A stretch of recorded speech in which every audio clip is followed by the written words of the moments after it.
భాష కూడా కావచ్చు, అగ్రకులాలు మరి దళితులు కావచ్చు, తర్వాత ఏంటంటే ఉన్నవాళ్ళు, మళ్ళీ ఏంటంటే పేదవాళ్ళు కావచ్చు, అంటే రకరకాల ఏంటంటే రకాల దాంట్లో ఏంటంటే అతను ఒక రాసిన వ్యాసాలు కానీ, పుస్తకాలు కానీ, ఉద్యమాలు కానీ అట్లా మీరు చదివితే మన గొడవని సార్ చెప్పారు. ఆ పుస్తకం మీరు చదవండి. చదివితే ఏంటంటే అందులో 1000 తుపాకులు దాని బరాబర్ ఏంటంటే ఒక కలం అనమాట, ఒక పెన్ను. 1000 తుపాకులు ఒక దిక్కు అయినా ఒక ఏంటంటే పెన్ను ఒక దిక్కు అనమాట, కాలోజీ పెన్ను. చూడండి ఎంత దాంట్లో ఏంటంటే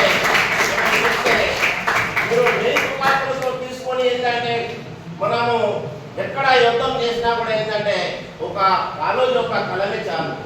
చూడండి అయితే ప్రజలలో ఏంటంటే మంచి ఏదో ఒక